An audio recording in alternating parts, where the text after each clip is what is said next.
Hello, Garland Nixon here. Well, that didn't take long, did it? The 24-hour coup attempt has flopped, and now we can get back to the reality of what we're facing in Ukraine. Let's talk.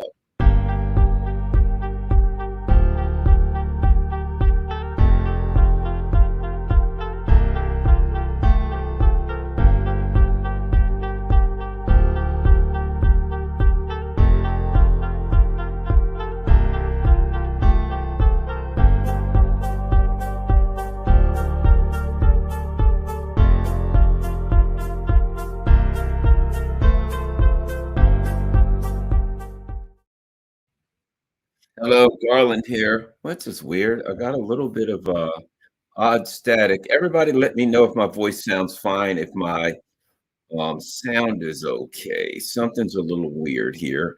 I want to play with my preferences for a while, but I need some feedback from everybody. How's my sound? No feedback so far. Let me know in the chat. Output would be that. Good. Okay, well, because something sounds weird, but I'm going to okay.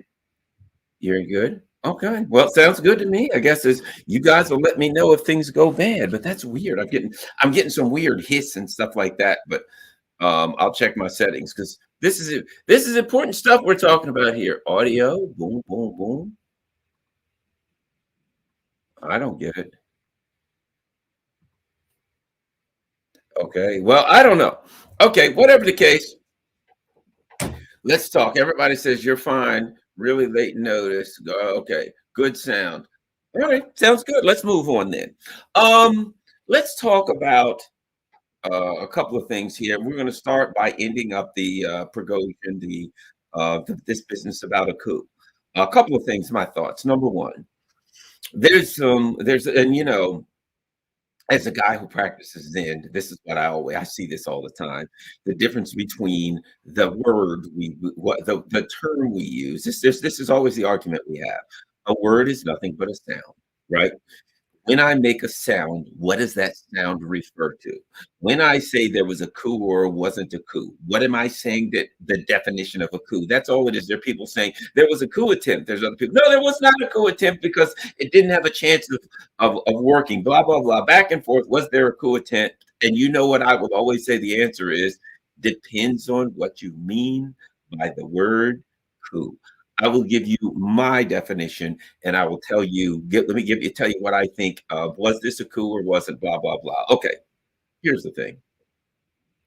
We must first understand that this was an attempt. Whatever it wasn't successful. So you can't say there was a coup. It may be appropriate to say there was a coup attempt if there was an attempt to seize power. I would argue, as I've heard Mark Sloboda say, and I've heard other people say, it appears that Yevgeny Prigozhin, his plan was to be the person who chooses the military leadership for the Russian Federation. That was his plan. He was going to utilize force, a combination of things, force and politics and political pressure, etc., and that he was going to have enough people join in with him, and that he was going to force the president of Russia to make a decision against a choice that he had already made. Right? He was going to decide who would be the leaders and the decision makers in the hierarchy in the Russian military hierarchy, and that was going to go against the wishes of the leader. Now, here's what I would argue: if the leader's powers, if one of the part of the enumerated powers of the leader of a nation is to be the head of all armed forces, to make the decisions regarding military actions and appointing a personnel, and someone else comes along and says, no, you've made a decision as to who you want, I'm going to override that decision, I can argue that that is a coup attempt.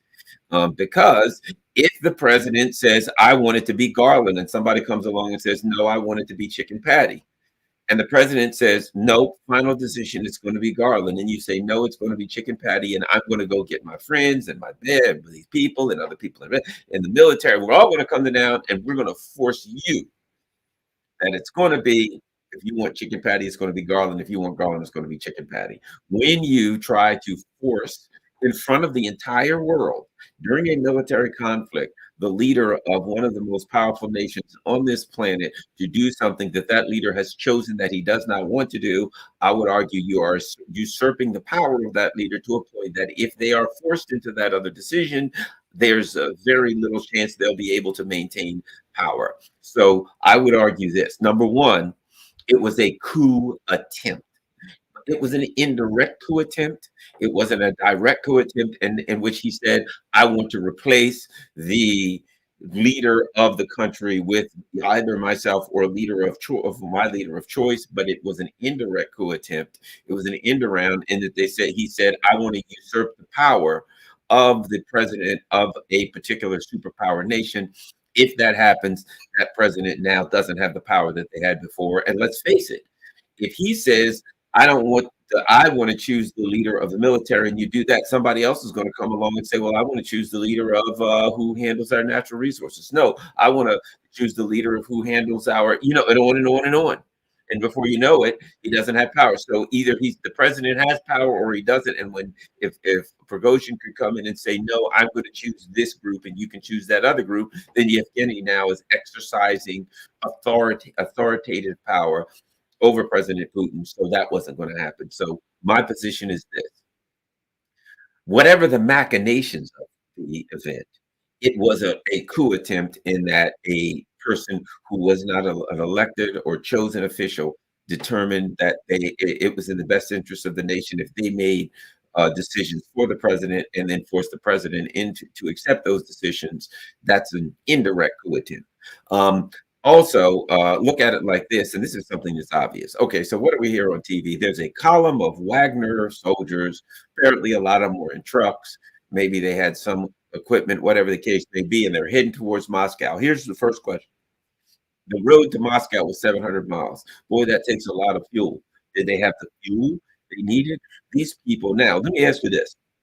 This column of Wagner, who provided them with fuel, who provided them with weapons, who provided them with ammunition. Do you remember if Prigozhin was saying, I need more ammunition? Where did he get that ammunition from? He got it from the Ministry of Defense of Russia. So the idea that the Ministry of Defense, that Prigozhin's column of let's give him the benefit of the doubt and say it's 10,000. It wasn't, but let's give it to him. Let's stretch it all the way up to 10,000, right? They got us 10,000 people. They got trucks and whoever was small military stuff. They're heading up the road, right? And they've got the weapons and everything that was given to them by the Ministry of Defense. Does anybody listening really think that 10,000 schmucks in trucks can take Moscow?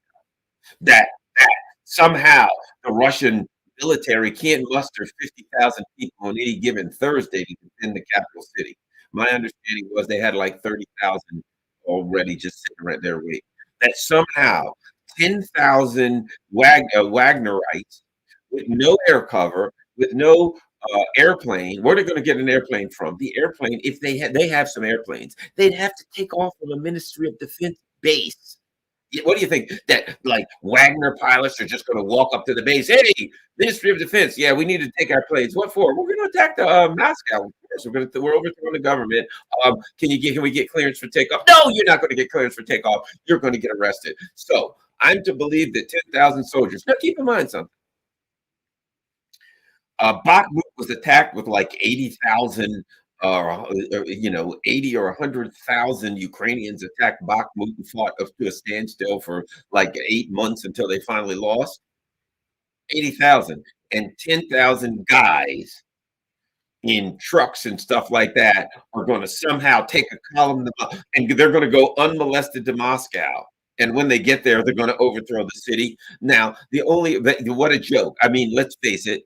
If the Russian government said, look, guys, you're 200 miles from Moscow, stop. And if you don't, we estimate it'll take about 6 Islanders to finish you guys off. So, I mean, you have no air cover. You have no air defense. You're sitting out in the middle of nowhere, heading on this road to Moscow. Do you really think that we're not going to kill every one of you when you get within 100 miles?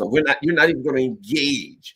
You don't have air cover. You don't have air, nothing. You're in the middle of Russia. You're going to fly over with some Tupelo bombers 60,000 feet in the air, drop bombs. You won't even see them. You will be disintegrated. So the idea that that column of Wagnerites presented any threat whatsoever to Moscow is patently absurd. However, I believe that there are those who might have felt that that's why I really didn't get all excited. People were like, "Oh my God, Garland, you're mellowing out, you're filling out," and I didn't say it because I didn't want to get involved in this thing. But I'm thinking, yeah, like 10,000 guys, more like five. But we're giving them 10. We're going to give them an extra 5,000 just for this exercise. 10,000 guys are going to walk up of like 500-mile or 700-mile, whatever this road is. Let's make it 3.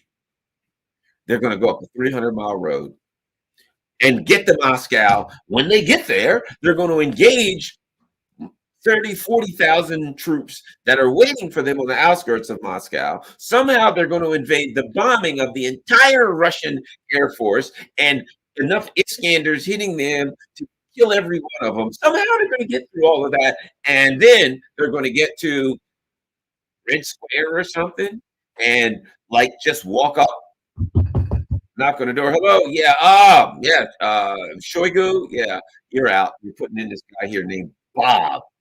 How about that? Yeah, sure. Oh, sure, no problem. Did you have any trouble getting here? Not at all. We just walked 300 miles up a road, completely unmolested in the open. We overcame 30 to 50,000 troops from the outskirts of Moscow. Again, we had no air cover whatsoever, and then we walked across the Red Square because it's not like you guys would have gotten your planes and left. The idea that they were militarily 10,000 guys are going to take Moscow. Yeah, okay. So that's why I say it was a coup attempt. One can argue Prigozhin may have somehow thought that he was going to make this pro forma Moscow with a bunch of guys in trucks, and that when he got there, somehow a bunch of people in the defense was going to join in with him and say, "Come on, let's take this thing out. Let's make our move now. Sure, go, you're out of here," and that was going to work out smoothly. Yeah, well, I can't believe that people believe that. I didn't really want to come out and say that. I didn't want to be in the midst of it. I didn't want people making a lot of noise saying, "Hey, Garland said and a bunch of groups around 10,000 guys." 10,000 guys who are going to walk down the friggin' highway to unmolested to Moscow. Nope. I just said, let me let this thing play out. As you can probably tell if you watch my video, people said people are trying to, Garland, you're trying to calm people down. No, I was trying to bring people down to reality. I know there was a lot of people who were freaked out. I know there were a lot of people who were nervous and afraid. I was just trying to bring people down off of the emotional high and fear to let them know, yeah, I don't think this is really much of a threat to Red Square. In hindsight, if you look at it, if I'll put it like this, if all you had to do to take Moscow was put together 10,000 guys in trucks and trek across the highway until you got to Moscow, and then you could walk right in the city and overthrow the government. Trust me, Victoria Nuland and crew would have done it. They'd have get 20,000. They'd have done it long ago. Who wouldn't have? Napoleon tried it with 750,000 troops, and he couldn't pull it off. Hitler tried it with millions, and he couldn't pull it off. And now we're supposed to believe that Wagner came in there with 10,000 guys in trucks, and they were able to do it. I just think it's a little tougher than that. So I wasn't really realistically looking at it as uh-oh. Somebody saying audio, Garland. Do we have bad audio? Bad sound. I got a sound problem, man. I might have to kill this thing. Well, can people hear me enough? Should I go ahead and kill the video and do another one or not? Because I got some sound problems. Let's see what people says. Hope you look at chat audio and issues, my man. Does everybody think it's breaking? Oh, it's breaking up. Okay. Well, then here's what I'm going to have to do. I was having fun. I'll go ahead and kill this video. And somebody says I can hear. Let me do this because I hate to have bad video. Some people are saying we hear you, not great, but it's okay. It's fine. People are picky. That's weird. Let me see. How about now? Any better? Is it any better now? People are saying they can hear. When you keep shaking your head, isn't that weird? I'm shaking my head and it's making it go away. Let me see. It's not breaking up for me. No issue on my end. I don't know what the hell I'm doing. Okay, I'm just looking at my mic. All right, so it appears I'm going to bring the mic closer to me. All right. I don't know. Some people are real picky, Some people are like, if it's not perfect and clear, then they're like pissed and like, it stinks, Garland, cut the thing off. And then other people are like, I can hear you good enough. So it looks like some people are pickier than others. Not bad enough to kill the stream. Okay, then let's go. Uh, where the hell was I? So the bottom line is you get the picture. Some better now. Okay, maybe it was okay. All right, so I'm gonna keep going. That was 3 minutes I'll never get back in my life talking about the sound. All right, we're gonna continue. Um, where were we? So the bottom line is this: if you look at this situation, it was a coup attempt, but it was political theater and it was a pain in the ass. But I'm gonna come back to what I said the other day. Um, I don't know how many times in my life I've had things happen that looked bad and looked at what seemed upsetting, and later on, I'd come back and say it's the best thing that could have possibly happened. As far as the Russians are concerned, Prigozhin has been a pain in the ass. He's been saying all kinds of crazy stuff that the West would love to hear, that the opponents and adversaries of the Russian Federation that would love to hear. He's been just saying stuff that was quite frankly bizarre at times, basically arguing that the Russians, I don't know, you think maybe he was working, maybe he was hanging out with Zelensky. Yeah, the Russians didn't really have a good reason for doing this. I guess they just wandered in there, had nothing to do on a given Thursday, so they started a war. It didn't make sense. And I'm thinking to myself, they're getting sick and tired of this guy. He presented them an opportunity to deal with it once and for all. He was a cancer. He was a bleeding ulcer, and now they got the opportunity to cut that bleeding ulcer out. I think he did them a tremendous favor. Look, look, look. If you got a sore and you may have to get it cut out, it may hurt like hell. You got a tooth that's bothering you and it's aching and aching, and you go to the doctor, and the doctor says, well, it's kind of hurt some, but afterwards this tooth's going to be gone. And you're like, do what you got to do, doctor. And he yanks on the tooth and he gives you long needles, and you scream at the top of your lungs. And at some point, but you deal with it because you want this tooth out, let's just say. And he yanks the tooth out. Or you get it fixed. He drills it. You scream, blood runs out of your mouth, you froth at the mouth, but you go through it because at the end, they're going to put the filling in and off you go. Oh my God, the pain's gone, right? That was Prigozhin. That was this whole mess. Was it a pain in the ass for the Russians? Yes, it was. Was it bad PR? Absolutely, it was. Do I believe that the Russians would do this themselves intentionally, stage this whole thing? No, nobody would. I mean, look at what happened. The ruble had some issues. They, destabilized that they would destabilize their own currency, and now they have to go to some of their friends and allies and say, "Hey, man, everything's okay." They got to recover from it. No, there is, in my opinion, there is no possibility that the Russians said, "Hey, I got an idea. Let's destabilize our own currency and make ourselves look unstable in front of our allies during a war," because that's a good idea. No, now I understand that there are people who can never look at anything that happens. They all say somebody was up to something. There's more to it than meets the eye. Sometimes a cigar is just a cigar. And if you've been paying attention to Prigozhin, what he did makes perfect sense. It is aligned with what he's been doing all along. Stupid shit. And now he did something stupid, and he did him a great favor. And now you know what they can do? They got to deal with some pain and with some crap, but they get to cut this sore out and get rid of it and move on. Now, enough of Prigozhin, because let's move forward. And it gave him the opportunity to rein in the Wagner forces because they were hearing this, and then he's saying, "I'm not getting enough ammunition," and the Wagner forces are, there's tension. You don't want tension between your fighters. All this crap. Thank you, Prigozhin. That's what the Russian leadership should say. Thank you, thank you, thank you for creating this opportunity to clean this mess up quick, fast, and in a hurry. Now that's done, let us move forward. Now, people again are saying the audio is sketchy. Damn it, I got audio problems. I might have to get another I may have to get another mic because I've been having problems here. I don't know what to say. Some people are saying it's good, some people are saying it's bad. I'll keep going for now. And hope for the best. I'll keep my fingers crossed and we'll try later. Sounds okay to me. Okay, what the hell's going on? How come some people don't like my audio and others do? All right, let us continue. Well,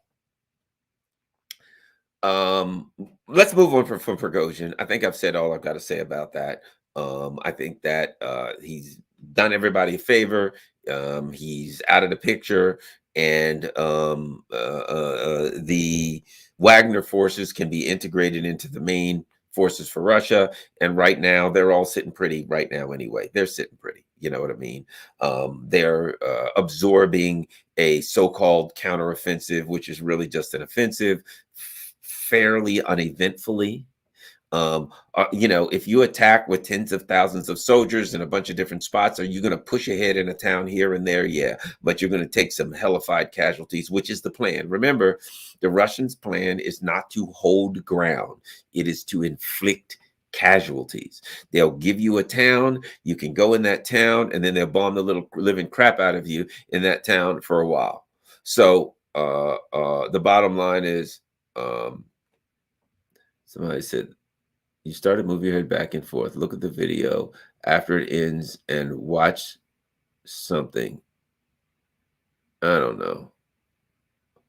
And now I'm freezing. So it sounds to me like maybe that my connection isn't all that great today for whatever reason.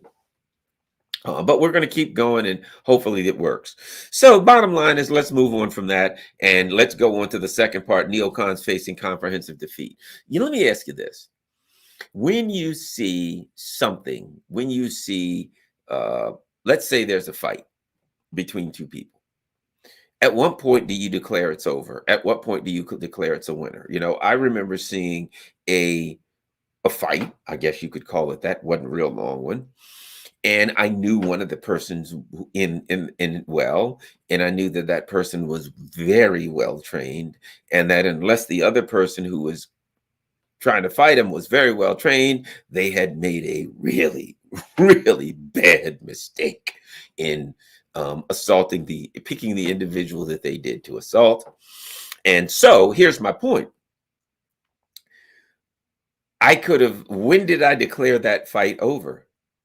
I could have declared that fight over when this poor idiot took his first punch, because I knew it wasn't going to work out well for him. And he took a punch and the guy ducked it and came around. It's called a hammer fist. People know you come sideways like this. Hammer fist. Boom! And the guy ducked it and hammer fist and just broke his jaw, just shattered it, man. He ducked that punch and wham! I mean, that hand just came out like a freaking cobra. You know what I mean? Pop, snapped out, wham! And the guy, when the fist hit him, he kept going in the direction his head snapped. He kept going in the direction that the fist, and he didn't slow up, and he hit the ground, and he was out, out, out, out. Now, here's the question. When was that fight over? I could make an argument. The moment that it crossed his mind to take a swipe at this guy, that fight was over. Now, I could also say it was over when he swung, because when he swung and missed, he missed that dude. You better connect, because if you miss and you're vulnerable, he's going to hurt you really bad, right? I could say it was over when he missed. I could say it was over when the fist connected and shattered and broke his jaw into to pieces, and he ended up with his jaw all wired up. I could have said as soon as the fist connected. I could have said when he hit the ground, right? It's any number of times I could say it's over. But the bottom line is this: it was obvious at some point this was not going to be an extended conflict, right? You can normally will say that a fight or a war is over at what? At the cessation of hostilities. But as I've brought out time and time again, if you're playing chess with someone, I'm sure we've got a lot of chess players in here. If you're playing chess and you see that within 2 moves, it's checkmate. It's over, isn't it?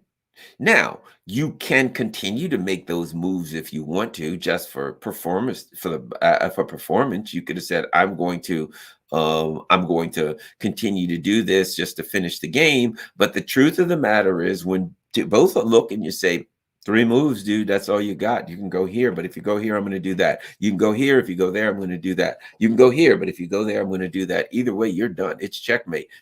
Well, it could turn the board over and start over again. It's over. It isn't technically over because the last move hasn't been made, but the last move doesn't need to be made because it's already over. In that fight, when that guy picked the fight with him, I thought to myself, unless you are extremely lucky, and I don't see that happening, this fight is over before it starts. You picked the wrong man to fight with. You are not trained, and he is very well trained. He doesn't want to fight you. You better leave him alone. This man's going to hurt you bad. And he ended up laying on the ground with his jaw broken, unconscious from one strike. And you could see that was going to happen. So it was over at that point from the very beginning. It was over when that guy got up that morning. He got up that morning, that fight was already over. It was done. He was laying on the ground when he got up. When he walked down the street, he was laying on the ground, right? So here's my point. Let's look at the Ukraine conflict. Where are we? This thing's over. The conflict is diplomatic. How's things going for Blinken and crew with Africa per se? How's that going? How's their diplomatic move to take Africa and to keep Russia out of Africa, Russia and China, and to force the Africans to ally with them? How's that going? Hey, I got an idea. Let's go to the Middle East. Now, there's a place where diplomatically, militarily, the U.S. has bases all over the place. Everything's going on. Tell me something. How's the U.S.'s plan to maintain power and authority in the Middle East and to keep the Middle Eastern countries in line so that they can all be part of the push to take out Russia? How's that going? Asia? Latin America? Need I continue? Where is their diplomatic push getting any movement whatsoever? Nothing. They are losing diplomatically everywhere. Even in Europe, the Europeans are like, man, we're getting kind of hungry and things ain't looking. Can we get this thing over?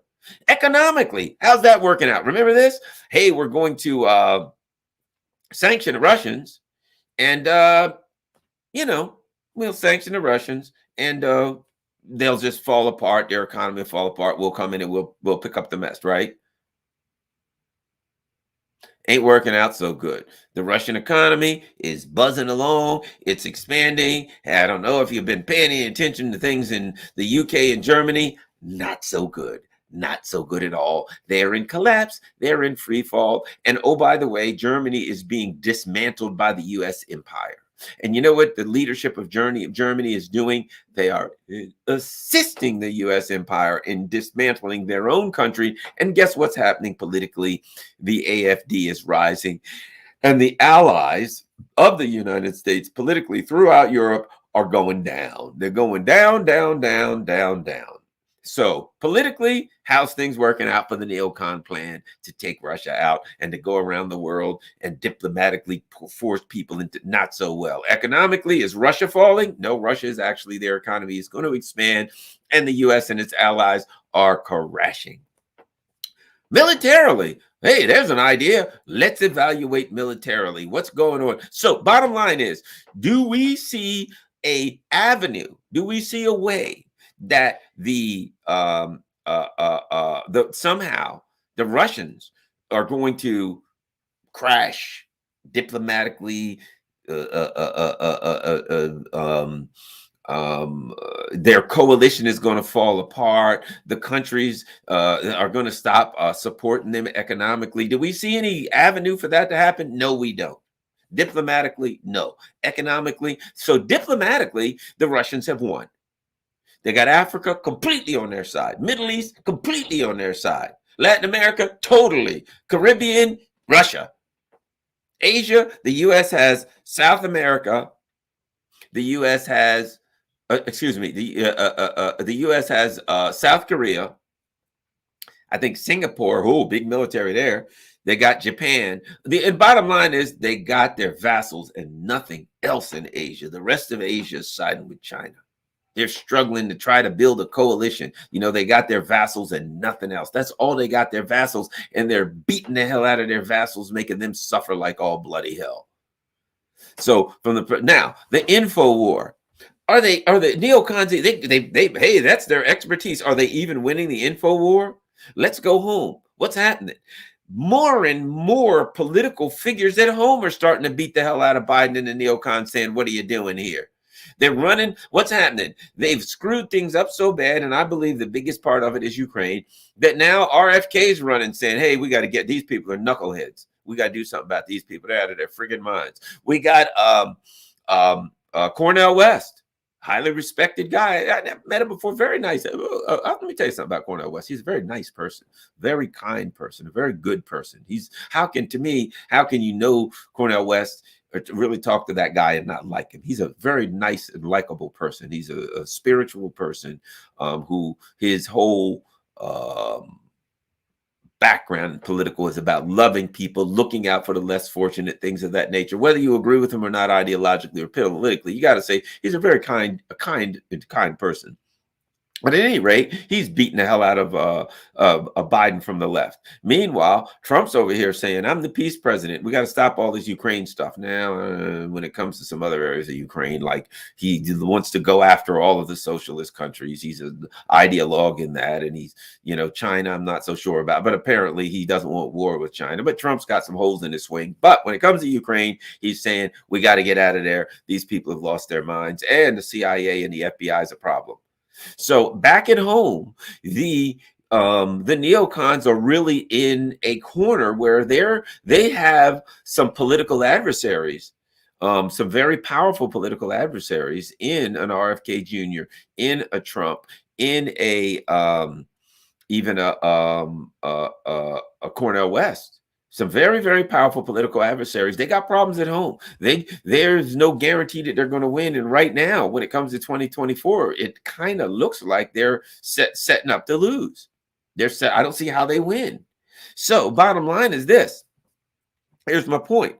We have established that economically, the neocons have lost this. There ain't no way to fix this. There ain't no way to straighten out Europe because their plan was to destroy Europe anyway economically, and their plan is working.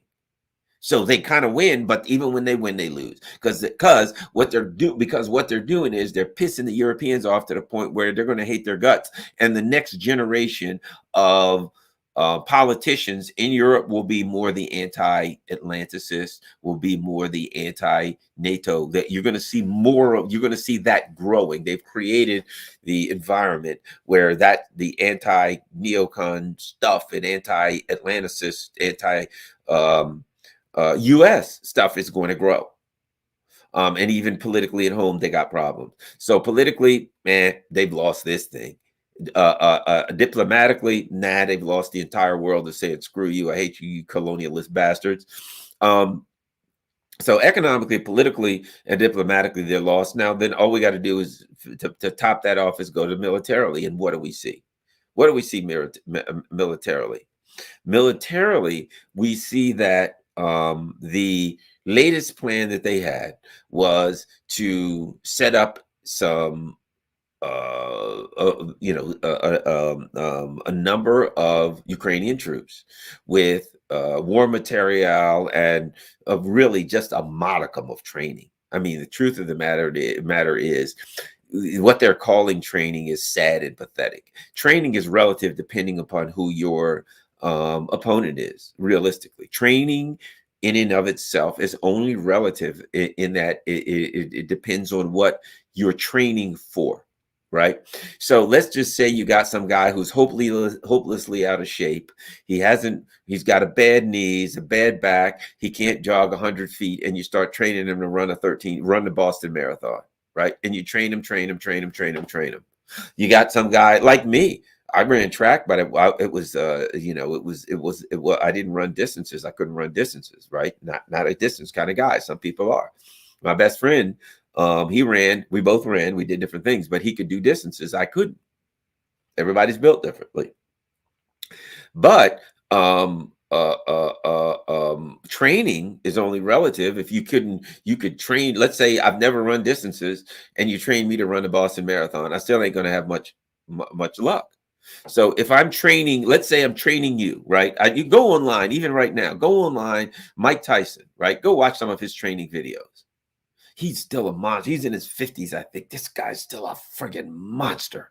He is in incredible physical condition. He's fast as lightning. You watch this guy move and you watch his punches and you're like, man, I won't get in the ring with this guy. I'd be a dead man in 1 second, right? He is an incredible boxer, an incredible athlete. Even at his age, he's still in incredible condition. And why do I bring up Mike Tyson? If somebody said we're training a bunch of guys, what are we going to do? They're going to fight Mike Tyson. One by one, we're going to put them in the ring. One by one, they're going to get slaughtered. You can't train a guy to fight Mike. You can't train him. What are you going to do? We're going to take some guy off the street and we're going to give him 6 weeks of training. Then we're going to throw him in the ring with Tyson. He's a dead man. One punch, he'll be flying out of the ring like he's got on a freaking jetpack, right? Here's the reality. The Russians have a military that's dug in, that's set up, that's trained with the proper equipment. Their equipment is integrated into the force that they have. The equipment has been selected for the job that they have. It has been created and engineered for what they want to do. They have particular kinds of equipment that they're using. They're all set up. They're all ready to fight. And you're going to snatch some freaking Ukrainian guys out of a bar at midnight, throw them in the back of a truck, drag them across the border to Poland, train them for a couple of months, and then throw them back in the middle of a freaking minefield and expect to have some kind of success? Really? Really? Have you seen the videos? They're literally grabbing people off the streets. The guy's like struggling, kicking and fighting. They're throwing them in the back of a van like a freaking kidnapping victim. Then they take them away. And then like NATO, I mean, it's extraordinary rendition. It's what the CIA does, right? And NATO's like, yes, we've got another 50,000 troops. And you're like, yeah, you kidnapped these guys out of bars. They woke up the next morning and like, what the hell am I drinking? And what did I drink last night? And why am I in camouflage? Right? So what you're looking at is, how could you expect success? They kidnap guys out of a bar, train them for 6 to 8 weeks. Let's give them 12 weeks of training. And told them, go charge into that minefield with, oh, by the way, on the other side of the minefield is a bunch of guys who've got artillery. So if you don't get blown up by the mine, then shrapnel from artillery will tear you to pieces. Oh, by the way, bunch all your little vehicles up together to make it easier for the artillery to take them all out. We wouldn't want them wasting missiles and artillery. Get out of here. It's a friggin' disaster. These guys don't know what they're doing. They're not well trained. They don't have equipment. They don't have air covered. They got nothing. You know what they got? They got a date in hell is what they got. They're done. So the U.S. has now resorted to basically an extinction level. This is what let's be honest what this is. It is an extinction level offensive for the people of Ukraine. That's what it is. This ain't an offensive. It's not an offensive. If you got kidnapping victims who were trained for like 8 to 12 weeks on mismatch equipment, they don't know the equipment they had, and what good would it do if they did, because they don't have any air cover and they're heading into a minefield. They don't even get like past the first level of defense. They get into the first level of defense where most of them die. And if a couple of them don't, they get the opportunity to retreat and run for their lives and patch their wounds. The ones that are that don't have to, aren't lucky enough to put up a white flag and get captured. This is a disaster. Here's my point. I'll say all that. I've said a lot. Here's my point.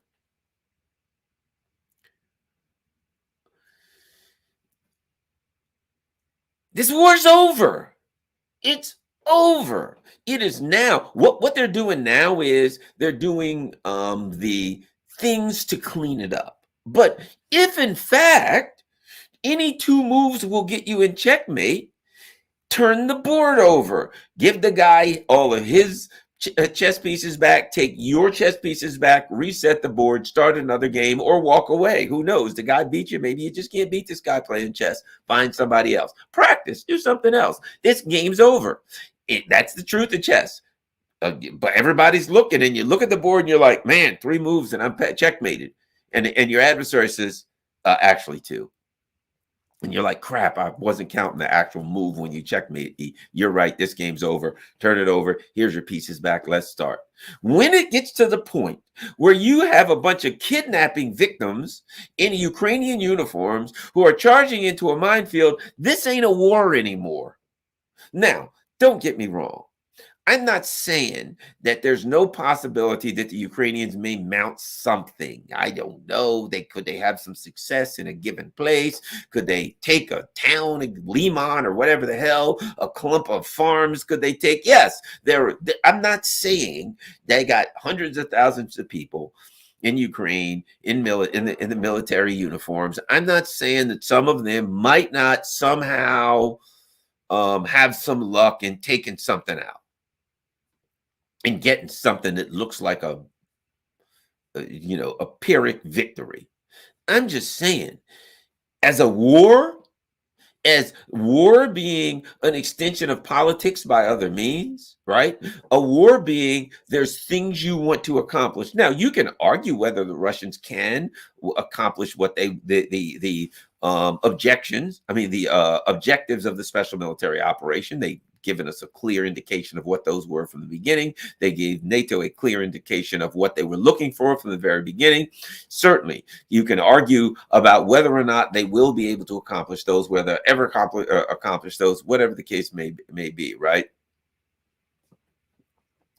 But my point being, I don't see that there's an argument now that Ukraine's going to turn this thing around.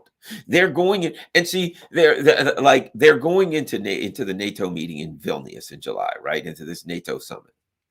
What are they going to talk about? Prigozhin? It'll be a month old, not a month, but it'll be several weeks old, right? So what are they going to do? Prigozhin is done. Wagner is going to be cleaned up. Things are going to be smoothed out. They're going to be back to, unfortunately for Ukrainians, swatting Ukrainians in minefields. That's what this is now. There's a bunch of Russian artillery people sitting around watching the minefields. Hey, the Ukrainians are coming in a minefield. Should we start shooting? Not yet. Let's let them get all the way in the minefield. And besides, if they get blown up for the minefields, we can save these shells for rounds for later. So let's let them dig themselves into the minefield. And in the unfortunate event that a few of them survives, we'll finish them off with artillery. That's what the Russians are doing. They're sitting back there drinking a soda and a cup of coffee and waiting for these unfortunate people, these conscripts, kidnapping victims, from the Ukrainian late night bars to be driven into the minefields so they can be blown to smithereens. That ain't a war. I don't know what you call that. Because here's the thing. It's not even the impetus is not coming from Ukraine. It's not even a bunch of Ukrainian soldiers saying, hey, we are going to defend our country. We're going to stand here. And then what do you know? We're going to go out and we're going to get the Russians and whatever. And even if they die, they're fighting. But no. This ain't the case here. I ain't saying it ain't no Ukrainians that believe in what they're fighting for, but I'm just saying I would imagine by now most Ukrainians kind of know what they're up against. And they're like, all right, get in the tank. Okay, I'm in the tank. Now what? Go that way. And what's that way? Well, for starters, before you get to the minefield, there'll be a lot of artillery falling. But if you make it there, oh yeah, it's a minefield. If you get through the mine, although we have one guy cleaning the path through the minefield, everybody follow the mine clearing vehicle. The only problem is you'll be in a nice little line like ducks, and they will, of course, rain holy hell from above on you, and you'll be blown to smithereens. But whatever the case may be, I'm blowing the whistle, I'm throwing the green flare, whatever it is, attack. First of all, is that attacking? Is that even an offensive? If it's, what's the plan? We're going to go out into the middle of a minefield, throw a couple rounds in the direction of the enemy, and then get blown to smithereens. And those of us who survive, there won't be many, will retreat. Is that an attack? Is that an offense? No. An offensive, at least you hope you have some prayer of defeating your enemies. Some hope. There ain't no hope. It's hopeless. There is no hope that a bunch of kidnapping victims who've been stuck into tanks that are like leftover mismatched tanks and stuff and shove that into a Russian minefield. There ain't no hope that somehow they're going to break the Russian land bridge to Crimea and keep on into Sevastopol. That's just not an option. This thing is over. So now what we have is this. We are now at a point where the U.S. empire is simply running I mean, it ain't the Russians running a meat grinder. They just set it up. They just set a meat grinder up. Here's what do you got? Well, we've got minefields and artillery and missiles and all kinds of stuff to rain holy hell on anybody that would be stupid enough to venture into that minefield. And what do you need now? We just need somebody stupid enough to venture into that minefield. And you got Biden calling Ukraine, hey, send your guys into the minefield. And Zelensky's like, Zelensky, sure, no problem. Hell, it ain't me. Screw these guys. Now, I'm sure the soldiers are like, guys, could you give us a little better plan than just willy-nilly wandering into a minefield? I don't think that's a good plan. Don't think we're going to have a lot of success.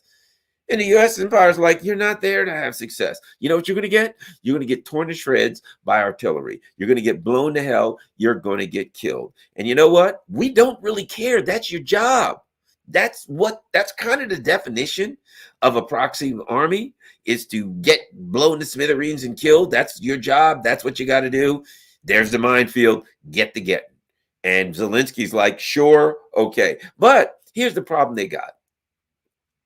They're running out of Ukrainians.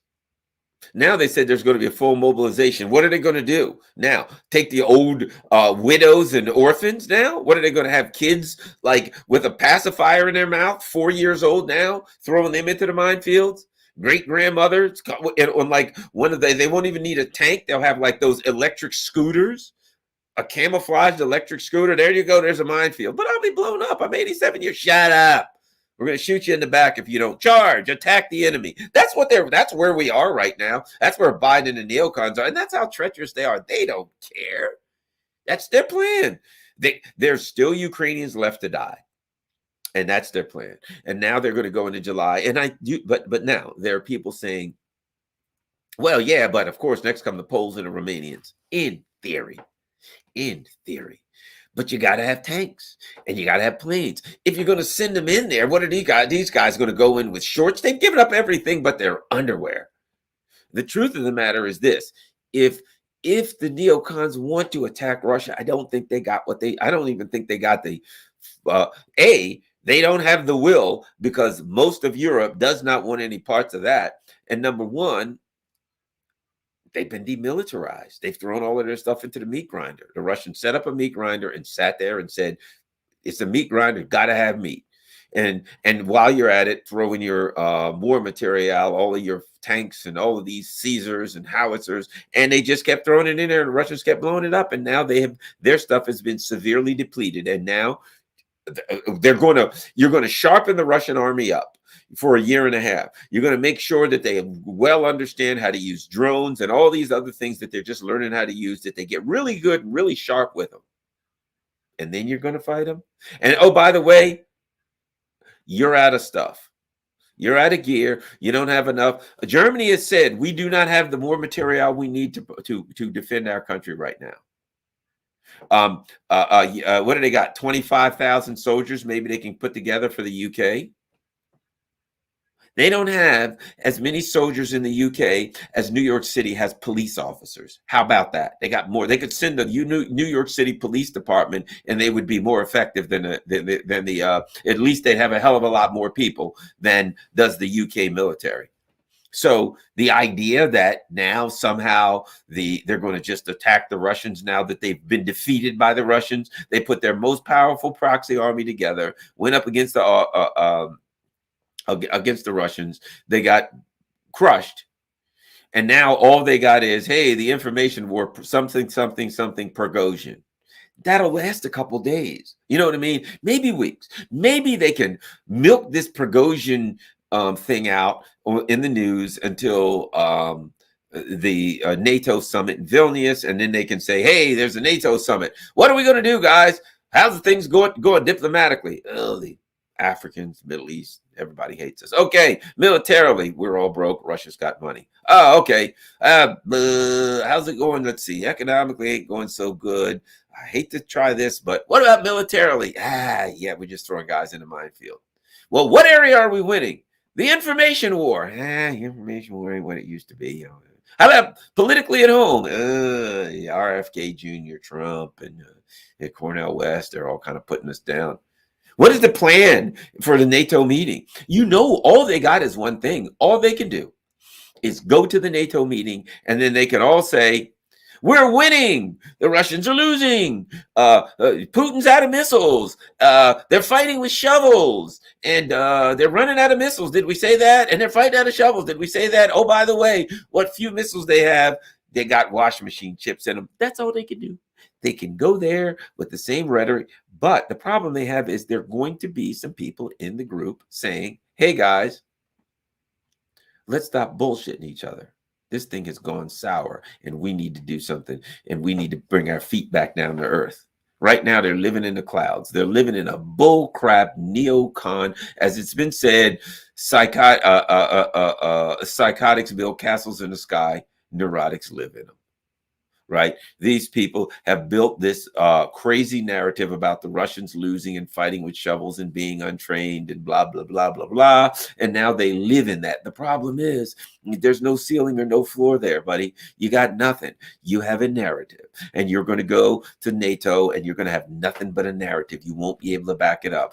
NATO has always been well, not always, but at least in recent years has been a paper tiger. NATO does not have the military wherewithal it needs to follow up on its threats. It has an alligator mouth and a Tweety bird ass, as they say. It can do a lot of talking, but it doesn't have what it needs to attack anybody, and that includes Russia and China. And now they're doing a lot of talking, but to go to war with Russia and China, which is what it would be suicide for NATO. And right now, you hear Macron starting to say, what's Macron saying these recent days? He said, look, I think we need to do something to fix this dispute between China and the U.S. He ain't on board with that. He knows that Europe would fall apart, that Europe's economy would be crushed, done, that they'd be impoverished, and he'd probably be killed and eaten by the people of France. He ain't far from that now. Should the U.S. go to war with China and wipe out the world economy overnight, to catastrophically destroy the world economy overnight? Best case scenario. Worst case scenario, there's a nuclear war and we all die. So they all know that the neocons are kind of losing it. I think the fact that Macron is starting to say things like, I want to be part of BRICS, which they shouldn't let him in. He's starting to say things like, we got to do something about the U.S. and the China disagreements. I think he's speaking for a bloc. Their voices are going to get louder. They're losing every way, shape, and form. Here's what I'm saying. I'm going to call it now. Just like I said about that fight. When I watched this guy picking a fight with the person he was picking a fight with, a couple people said to him, hey, dude, you better leave that guy alone. Everybody knew this guy don't want to fight you, and you are not going to have a nice day. And when I saw him swing on that guy, and that guy ducked, and he was beside him, and there was this poor freaking guy's jaw. He has, and he's here. And there's your jaw, and he can strike it with a palm. He could do all kinds of terrible things, and I knew he would. And lucky for the guy, it may not sound lucky, when he ducked that fist and got over here, boom, that hammer fist came right around to his jaw. Pow! And just fractured his jaw. That guy's lucky. He could have killed him if he wanted to. He could have struck him, and he could have just kept striking. Whap, whap, whap. That guy could have laid. He could have killed him in seconds. He spared him. He broke his jaw. But when that fist flew, I'm looking and I'm like, oh, this fight's over. The only question is how it's going to end. Not whether it's over, how the fight is going to end. The fight was over. What would be the success? I'll put it like this. The question is, what will be the cessation of hostilities? At what point does this poor bastard laying on the ground realize his safest place is down there on the ground? Well, luckily for him, he was unconscious, because he also got a what do you call it? He got a concussion. So he swung at the wrong man and got his clocks cleaned. My point being this, I'm going to call it now. I'm calling it now, right? I'm calling it now. I'm looking at everything that have to do with Ukraine, and I'm calling it, and I'm saying the neocons have now, they're not just facing comprehensive defeat. Comprehensive defeat has come to their doorstep. The only question is, how do they deal with it? And there are a lot of people that are afraid, but I'm not, because they don't have a lot of options. They do not have the political support to go into this thing militarily, because they know good and well, and the leaders in Europe know they can go but so far, but they know the people of Europe will go ape shit if they try to drag them into a war with Russia. They know then it's going to get real bad in Europe, that things are going to start to fall apart. They do not have the political support to take this thing into World War III, and they know it. Nor at home do they have it. I'll put it like this, their political support at home is evaporating. Now is not the time where they're going to be able to say, okay, how's things going with political support at home? It's falling apart. Great, let's go start World War III. They don't have it. They don't have it. That would be it. And let me add this. If things weren't bad enough for the neocons, politically, diplomatically, economically, militarily, they've lost this damn thing, right? But now we're going into election season. And right now, I don't know if you check the polls. I don't know where the polls are now. The last poll I checked, Trump was up six points on Biden already, outside of the margin of error, which is plus or minus 4 points. He's up 6, so he's outside the margin of error. And I think it's probably worse than it looks. So the bottom line is this: if Biden if election were tomorrow, the neocons would lose to Trump, and he'd want some get backs, as Snoop Dogg says. He'd want some paybacks, right? So if all the things going bad for the neocons, their policies are not popular. And the whole woke stuff, which is, the neocons are at the center of the woke stuff. They're using that, unfortunately, very unfortunate, but they're using that whole woke stuff for their devious liberal interventionist plans around the world. Hey, we've got to overthrow that country. Why? There, Tony Blinken. Why do we need to overthrow that country? Something about LGBTQ people and women or something like that. Yeah, no, that's it. We got to overthrow the country because of something about woke stuff and women. That's what they use it for. That's what the woke stuff is used by the Blinkens of the world for. Everything they're doing is going raggedy. People are getting wise to them. And now it's election season. And now they have to do two things, and this is difficult. They have to persecute a military engagement that's based on lies and false premises and false narratives to the American people. If the American people know the truth, they'd never support this. So now they have to keep this war going as the lies that they use to support the war are crumbling. That ain't easy. So things aren't good for them. I'm glad everybody stuck around. I'm going to go and see if we usually have good questions and super chats. I don't know what the hell's going on with my sound. All right, so let's look at the super chats. Some people are okay with the sound. Sounds good. Make Ukraine Russia again. Thanks, Sparky. Ian Moon, super sticker. Thanks a lot. We usually get some good questions, and Sparky's always hanging out. All right, here we go. Sparky says, sounds a little like Progozhin listened too much to Western legacy media, so thought that Russia was losing. So he took action. He maybe have been a bubble that, or somehow the West got to him. Don't forget, the guy's he's not Progozhin is not some kind of a man of sound mind. If you pay attention to what this guy says, he's a flippin' idiot. And if you ask me, he's very unstable. I really believe he's unstable based on his history and what he said. So look, this guy, it doesn't shock me that he's doing stupid things. Sparky says Prigozhin made his name as a celebrity chef. So it's kind of like having Gordon Ramsay as your mercenary owner. Yeah, and not to mention he was in jail for like armed robbery and stuff like that. I mean, come on. This guy ain't all that. Is not all of that stable. Sparky, I heard that Prigozhin's antics may have inadvertently uncovered regime change plotters in Belarus. Maybe the Russians can sort of aim their loose cannon. Well, it did give them an opportunity to clean everything out. Look, as I said, remember what I said about the tooth. You got a toothache, right? Oh gosh, and you go to the doctor and the doctor says, hey, we got to do a root canal, which may give you some pain, or we got to do this or that. We got to do a drill and put in a filling, which may give you some pain. But while I'm there, let me do a full look. Oh, wait a minute, we got another one over here, and we got a crack filling here. We got to fill, you need a crown, right? So what happens?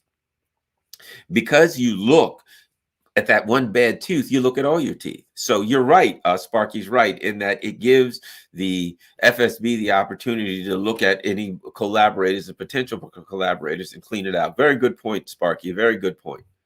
Let's go with boom boom too. When the U.S. says they had nothing to do with it, it means they're involved in some way. When the U.S. says one thing, expect the opposite. Maybe, I don't know. We don't have anything to know. They may not be. It's possible.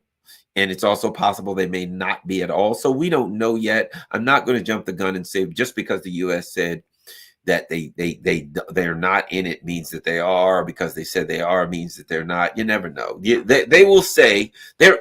Keep in mind something: the neocons are ambivalent about the truth. If the truth works for them, they'll use the truth. If a lie works for them, they'll use a lie. So just because they're saying something doesn't mean it's true or false. They'll just say things to benefit what they believe is their narrative. All right, let's move. George G says, for a new microphone. Thanks a lot. Thank you. Thank you.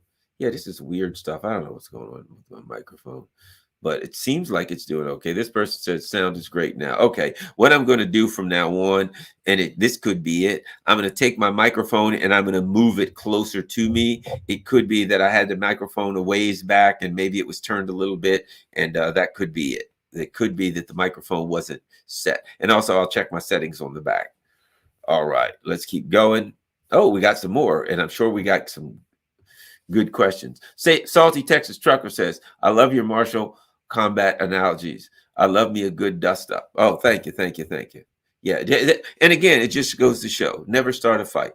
Ever, ever, ever. I don't care how well trained you are, how tough you are, how strong you are. Never start a fight.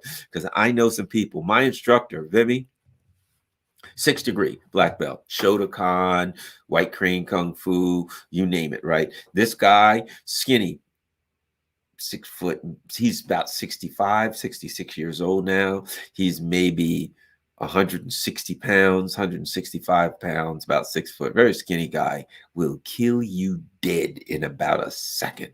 So the idea that you can pick a fight, people look at him, oh, he's skinny, I'll just go ahead and grab this guy. Your life will end very, very quickly, very easily, and almost effortlessly, right? You don't want any parts of this guy. So again, always avoid a fight, right? Always avoid a fight, because you never know, you're going to pick the wrong guy. Always assume that your adversary is stronger, is quicker, is better trained. Assume that your adversary is, that you have no chance against your adversary, because that will motivate you not to get in a fight. And if you do, you'll fight like fight for your life, because you'll feel like my adversary is stronger and quicker and more powerful. Massively overestimate your adversary at all times. And that'll stop you from fighting, because you'll say, I don't want to fight that guy because I know he'll probably kill me with his bare hands. Just say that to yourself and do everything you can to avoid a fight. It'll help keep you alive. That's all I'm saying. If you're a neocon, then you just simply say, I know we're going to win because my enemies are weak and easy to defeat. And then you're going to get what neocons get. How about we go chicka boom boom? When the U.S. Choose a path hoping to avoid their fate, it could be a shortcut that bring the U.S. towards its fate. You are 100% absolutely correct. That's it. That's it. They think they're going to choose a path to avoid something bad, and it's a slide board. They slide right into it. All right. How about we go with Fadista says, do you think the DNC plans to install Gavin Newsom as the Dem candidate? Oh, absolutely. Absolutely. They've got somebody they plan, whoever, Claire McCaskill, somebody that can't win. But the DNC's plan is the DNC/CIA, because they're also owned. The DNC now is an extension of the deep state. Yeah, they're going to certainly. Look, like RFK. I'm not saying he's perfect. I didn't like the stuff that he said on Israel whatsoever. But here's what I would say about that. I don't care who you vote, you're going to get that. The Israel stuff, probably worse. But I'm saying, if I had to choose somebody to vote for, and if RFK was running against whoever else, I'd choose RFK if he could be the Democratic nominee. I'm just saying, I just think that the Democratic Party is so crooked that he don't really have a chance, that he's running somewhere where he doesn't have a chance. I think it would be wonderful if he lost and he says, well, I'm going to go over here and I'm going to run with Cornel West or something like that, or Tulsi Gabbard. Maybe she's running in or something or whatever, right? That if he doesn't do the old, oh, well, I'm just going to vote for Biden now that they've robbed me, that he goes somewhere else and makes his move. So I hope that happens, but we will see. But again, it gets back to what I was saying. The neocons got problems at home and it's election season. But thanks a lot. Ready to go for Deista. Great question. Great comment. Sparky says, Ned Beatty's character delivers doesn't have anything on Olaf Schultz. That's right. Remember what the mountain man said. He said, I think we got us a sow here instead of a boa hog. You look just like a hog, boy. And of course, Ned Beatty ended up squealing. But come to think of it, Olaf Schultz does have that kind of look to him. Look, he's, I don't know. I don't know what might have happened when Biden had his meeting with him and nobody was around. Pro 86 says, please have Igor Lopatnik on your program. He's a director of Ukraine on 5. I've interviewed him before. Ukraine Revisited and the Everlasting Present. 30 years of independence in Ukraine, independence of Ukraine. Hey, yeah, I need to get in touch with him. In fact, I've interviewed him before a while back. So yes, I need to get Igor Lopatnik back on. Have a Salty Texas Trucker. UKR is a dead man walking. You are correct. They're dead man walking. Murat, make Ukraine Russia again, says Sparky. I believe we might be almost. Oh. Sparky says, build a better, more peaceful world with BRICS. I think that's going down, Sparky. I think that's going down. And Blex, get a super sticker. Thanks a lot, Blex. And Pro 86 says, what are the chances that this will spiral into World War III? I don't think they're good. I don't think they're good. I don't think they will spiral into World War III because Russia's got this thing in hand, and they've done what I've said all along: move slowly. And I think this is part of the battle. Prigozhin and a bunch of people wanted them to be more aggressive and assertive, and I think the Russians recognize. Beware the fury of a patient man. So I don't think it does. I think this war is over. Eric Suarez, U.S. Arms and Funds rebel group, and then invades you to stop him. Yeah, well, you know the game. Eric Suarez knows the game, doesn't he? How about we go for Jennifer Swanson? Says, love the humor in your analogies, funny and smart. Well, thank you, Jennifer Swanson. You are too kind. All right. Chicka Boom Boom says, European Union will turn against the U.S. and destroy the U.S. with their own nukes. Biden administration will make a mistake that will turn it around. Well, I don't think there's going to be a nuclear exchange between the U.S. and the Europe, but you're right. They are going to turn against the U.S. and they're going to take the U.S. out, but I don't think it's going to be with nukes. It's suicide on the part of the U.S. And the European Union is in such bad shape, they're going to have to break. At some point, the European Union is going to be begging Russia and Africa and the Middle East and China to dig them out of this hole that the neocons have stuck them in. I believe that the time will come, they'll be begging to get out. Polina Vasiliev says, thanks, Garland. Do you think they're going to do a false flag at the Zaporizhzhia nuclear power plant and blame the Russians just like they did in Syria with chemical weapons? If they could, I think they would. I think the Russians are really protecting it well. I think they know it's coming, and it's kind of hard. They've telegraphed it so much, it's going to be very hard for them to do it because they've telegraphed their moves. So I think if they could get away with it, they would, but it ain't going to be easy lift. How's that? Pro 86 says, thank you for your work. Thanks, Pro 86. Now, we're going to look here. Let's pray the U.S. does it perfectly well to the nuclear power plant. All right.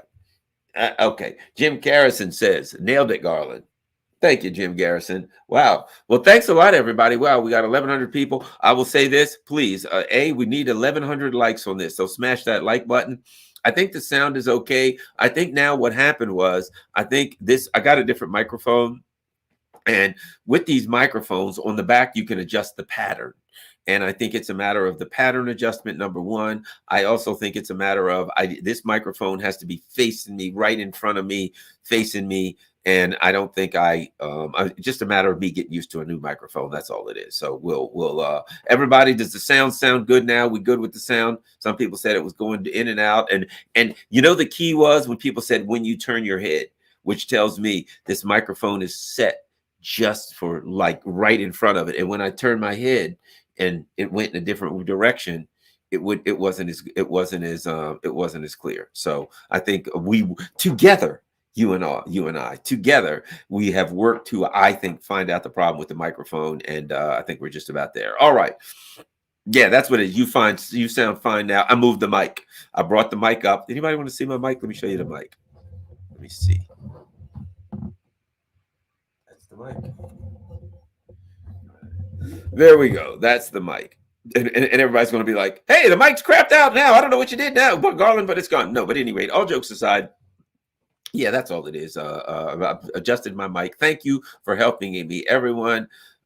When you become animated, what's it say? When you become animated, the sound, they didn't say this, but I'm putting it, the sound goes to bloody hell. Yeah, and I think I'm moving around. So I got to understand, and I might just move it like right in front here. That's probably my best bet. There we go. Since I'm already looking at, yeah, that's what I'll do. And it really, in reality, all I got to do is probably adjust the pattern on the back of the mic, the pattern of what it picks up. So, we work together, friends. Don't forget, everybody, you see Patreon, if you can afford it. Certainly, if you can afford to Patreon or buy me a coffee, either one, buy me a coffee, similar to Patreon, buy me a coffee. You can do a one-time, like it'll say buy Garland a coffee for $5 or buy as many as you want. And then of course you can become a monthly subscriber on Buy Me a Coffee, and you can just do the $5 a month or whatever you want. So it's similar to Patreon, only better. Don't forget, additionally, go over to rockfin.com, ROKFIN.com/Garland Nixon, and make sure you're a member of my Rockfin audience, just in case it's free to become a member, just in case they decide to heave me aside and throw me off of YouTube and who knows elsewhere. You can go to Rockfin and find me with no advertisements. And certainly the great thing about Rockfin is there's no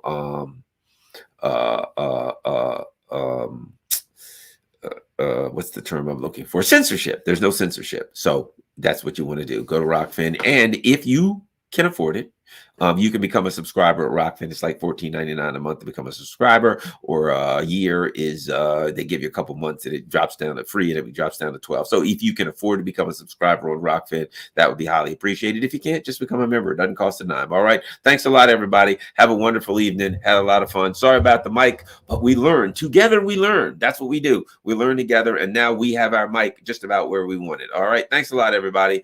Thanks a lot. Oh, wait a minute. We got one more super chat, and that is from Babylon Zion 18. Chicken Patty says, thanks and much love. Thanks and much love. Chicken Patty is, in fact, the spiritual and philosophical foundation of this channel. That's who Chicken Patty is. This is all about Chicken Patty. None of us would be here if it wasn't for Chicken Patty. So don't forget that. And chicka boom boom. We'll be lucky if we see another election. We're going to see another election. Well, people have been saying that for years. We're going to see another election. Don't worry about that. We're going to be good. I think the neocons are in trouble. One of the keys to me, let me just say this, to understand that there was problems, was Blinken's trip to China. Because all Blinken's been doing, all the neocons have been doing is sticking their chest out.